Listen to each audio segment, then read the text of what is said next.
Assalamualaikum warahmatullahi wabarakatuh. Alhamdulillahi rabbil alamin. Wassalatu wassalamu ala ashrafil anbiya'i wal mursalin Muhammad wa ala alihi wa ashabihi ajma'in. Amma ba'd. Sobat Azhari Channel yang dirahmati Allah, kita sudah sama-sama maklum bahwa era sekarang ini, dunia sekarang ini bisa disebut dunia digital ya. Proses digitalisasi terus berjalan maju. Hampir semua orang ya di Indonesia ini, bahkan di dunia itu punya handphone ya.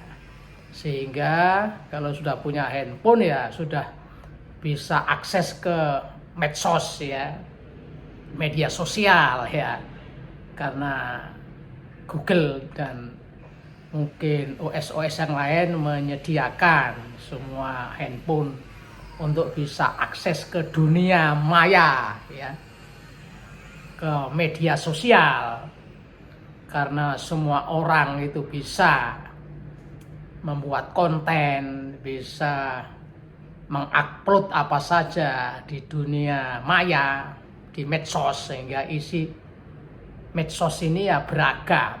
Bahkan banyak sekali konten-konten yang sampah ya. Apakah sampah itu karena berita bohong, hoax, atau pornografi ya, dan lain sebagainya ya. Jadi gejala itu sangat mengkhawatirkan ya, mengkhawatirkan kita semua.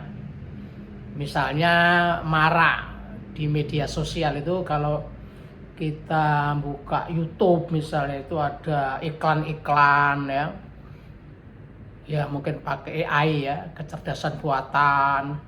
Ada ulama yang jual obat, menawarkan obat. Ada menteri, pejabat, mantan menteri yang jualan obat. Dan ternyata setelah ditelusuri, itu adalah konten yang mencatut nama seseorang yang dimodifikasi sedemikian rupa. Karena nyeri sendi yang mengerikan. Bukan itu yang Anda inginkan, bukan? Hanya ada satu cara untuk menyingkirkan osteoartritis, radang sendi, asam urat, osteoporosis, dan lainnya untuk selamanya. Bersama dengan tim yang terdiri dari 6 ahli terkemuka dari Harvard Medical School, kami telah mengembangkan formula perawatan sendi alami yang unik. Ini adalah solusi terobosan baru, dan sudah banyak orang yang telah menyelamatkan kesehatan mereka dengannya.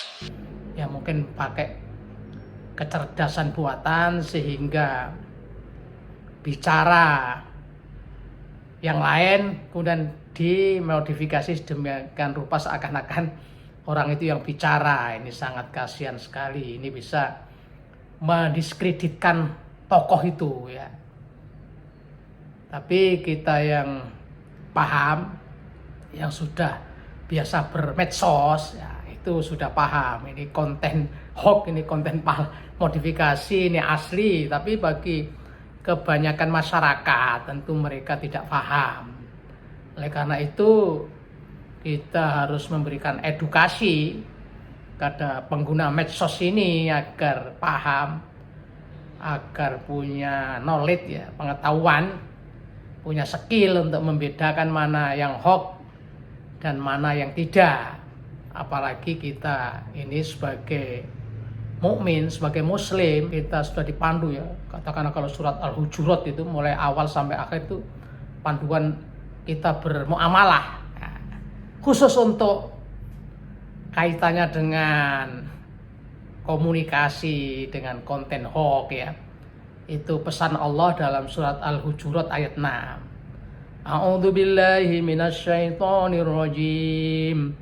Ya ayyuhalladzina amanu in ja'akum fasikum binaba'in fatabayyanu an tusibu qauman bijahalah antusibu qauman bijalatin fatusbihu ala ma fa'altum nadimin. Wahai orang-orang yang beriman, jika datang kepadamu fasikun, orang fasik, membawa berita, ya maksudnya orang yang kredibilitasnya belum Anda ketahui atau meragukan atau jelas dia itu fasik, maka fatabayanu, kita harus tabayun, kita harus klarifikasi dulu ya.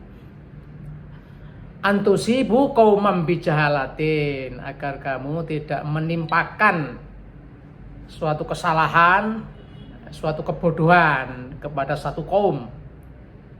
Fatusbihu ala ma fa'altum nadimin, maka apa yang kita perbuat itu kita akan mendapatkan penyesalan. Jadi karena informasi yang tidak benar kita jadikan dasar bertindak, kita jadikan dasar mengambil keputusan, maka kita akan menimpakan kedzaliman pada satu kaum ya, atau pada diri kita sendiri.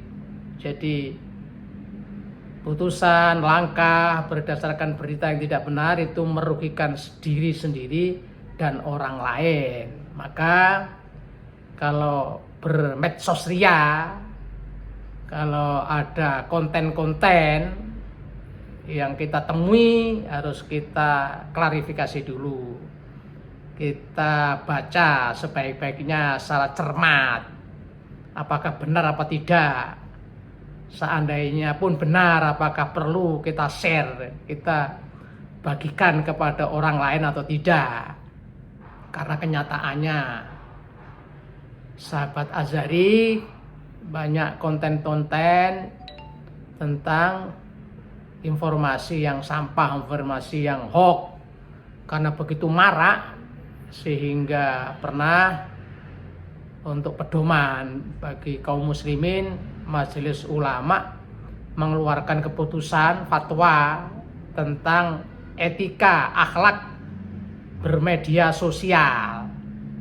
Fatwa dimaksud adalah fatwa nomor 24 tertanggal 13 Mei 2017 tentang pedoman dan hukum bermedsos. Nah, itu Majelis Ulama sudah mengeluarkan itu sebagai pegangan kita dalam kita berkomunikasi, dalam kita hidup bermasyarakat.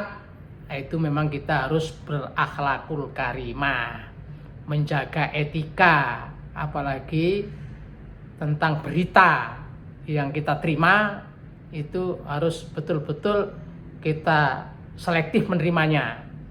Kalau di dalam Al-Hujurat ayat 6 tadi yang dikatakan di situ adalah inja akum fasikun binabain ya. Kalau ada orang fasik, fasik itu orang yang beriman tapi banyak dosa, banyak melakukan kesalahan, banyak melakukan maksiat kepada Allah. Kalau ada membawa berita, di situ kata-katanya naba, bukan khobar. Inja akum fasikun bi khobarin bukan, tapi di situ binabain. Naba ya. Jadi naba itu suatu berita yang sangat penting, yang sangat urgen ya. Penting itu karena isinya memang terkait mungkin dengan akidah, dengan keimanan ya, dengan hukum ya. Atau penting itu menyangkut hajat hidup orang banyak. Maka kalau ada naba itu kita harus, yang kita terima dengan sumber yang belum jelas itu harus kita klarifikasi. Contoh ringan ya, misalnya ada berita kematian, itu naba itu. Kalau yang mati itu seseorang, maka harus kita klarifikasi benar enggak. Jangan-jangan kita sudah mengucapkan innalillahi wa inna ilaihi raji'un, ternyata orangnya masih hidup. Tapi kalau yang mati itu kambing, kucing ya, itu kita anggap khobar biasa, bukan naba. Nah, itu. Kemudian kalau kita kaji Al-Hujurat ayat 6 ini ada sabab nuzulnya. Itu diterangkan dalam kitab-kitab tafsir bahwa dulu itu ada perang antara kaum muslimin dengan Bani Mustalik. Nah, gitu ceritanya, sampai Bani Mustalik itu pembesarnya menyatakan masuk Islam. Itu kan karena masuk Islam, maka Rasulullah menyampaikan agar tokoh Bani Mustalik ya, yang bernama Haris bin Tiror ya, itu menyampaikan Islam kepada kaumnya agar kaumnya mau masuk Islam. Nanti kalau sudah kaumnya mau masuk Islam, maka ada kewajiban mengumpulkan zakat dari kaumnya. Nah, dan ternyata setelah Haris ini masuk Islam, kembali ke kaumnya setelah perang itu ya, kemudian banyak ya Bani Mustalik ini yang masuk Islam, yang dipimpin oleh Haris tadi. Dan Haris melaksanakan pesan Rasul ya, karena sudah Islam ya harus melakukan sholat ya, dan membayar zakat ya. Dan zakat itu sudah dikumpulkan di kaumnya itu sampai sudah terkumpul sekian banyak harta zakat. Tapi Haris menunggu-nunggu kok tidak ada utusan Rasul yang datang untuk mengambil zakat. Maka beliau berinisiatif untuk datang ke Madinah mengantar zakat. Dia akan pimpin rombongan menghadap Rasulullah. Di saat yang bersamaan Rasulullah ya mengutus Walid bin Uqbah untuk mendatangi Bani Mustalik mengambil zakat atau mengantarkan zakat. Nah, singkat cerita, di tengah perjalanan Walid bin Uqbah ini ketika sudah hampir sampai di tempatnya Bani Mustalik melihat Haris bersama ya kaumnya itu mengendarai kuda menuju ke Madinah, sehingga atas prasangka suudon di zaman jahiliyah si Walid ini menganggap bahwa Haris dan kaumnya ini akan menyerang Madinah ya, akan menyerang kota Madinah, akan memerangi Rasulullah. Kemudian Walid ini cepat-cepat kembali menghadap Rasul bahwa dia sudah sampai ke Bani Mustalik, mereka tidak membayar zakat, bahkan akan menyerang Madinah ya. Tapi alhamdulillah Rasulullah tidak percaya begitu saja, mengutus lagi 2 orang untuk ke Bani Mustalik. Nah, ternyata 2 orang yang diutus itu sampai ke sana ketemu Haris dan kaumnya dan mengklarifikasi bahwa sudah ada utusan Rasulullah namanya Walid bin Uqbah yang katanya mau Anda menolak menerima zakat dan Anda akan memerangi Rasulullah. Nah, dijawab tidak, ini justru kami akan sama-sama ke Madinah mengantar zakat karena tidak ada yang ngambil ya. Kemudian 2 utusan Rasul itu memandu sampai ke Madinah dan ketemu Rasulullah. Kemudian hal ikhwal tentang Walid bin Uqbah ini dijelaskan bahwa Haris tidak pernah ketemu Walid. Walid tidak pernah datang sampai ke tempat kami, jadi itu tidak benar. Akhirnya turun ayat ya surat Al-Hujurat ayat 6 tadi. Jadi Rasul tidak menelan mentah berita dari Walid bin Uqbah, tapi diklarifikasi sehingga clear. Karena kalau tidak diklarifikasi akan terjadi permusuhan bahkan peperangan ya. Maka pemirsa ahli tafsir memahami ayat itu ya, misalnya di tafsir At-Tabari ya, beliau mengartikan fatabayanu dengan diartikan fatasabbatu. Nah, yakni fatasabbatu bilba bimakna amhilu hatta ta'rifu sihhatahu la ta'jilu biqabulihi. Ini tafsir At-Tabari juz 22 halaman 286. Sementara As-Syaukani dalam Fathul Qadir menjelaskan tabayun maknanya adalah memeriksa dengan teliti. Sedang tasabut artinya tidak terburu-buru mengambil kesimpulan seraya mengklarifikasi berita dengan realitas yang ada sehingga jelas apa yang sesungguhnya terjadi. Atau dalam bahasa sekarang ya klarifikasi itu supaya kebenaran itu valid, supaya informasi itu valid. Jadi kita umat Islam diberi panduan Quran agar setiap berita yang kita terima dari sumber yang belum jelas, majhul atau jelas fasik, harus kita klarifikasi. Dan di dalam tradisi Islam ya, khususnya para ahli hadis, para pentakhrij hadis itu betul-betul klarifikasi ini betul-betul dilakukan dengan setinggi mungkin. Jadi namanya hadis-hadis itu sudah dikatakan sahih itu karena sudah ditelusuri sumbernya, asal usulnya ya, ditelusuri rawinya, sanadnya nyambung nggak sampai kepada Rasulullah. Jadi rawi itu pembawa hadis itu sambung nggak satu dengan yang lainnya, itu dilacak, ini dari ini sampai kepada sahabat, sampai kepada Rasul. Itu betul-betul dicek dengan valid. Bahkan untuk meng-cross check suatu hadis, para imam hadis sampai berjalan berhari-hari, berkilo-kilo.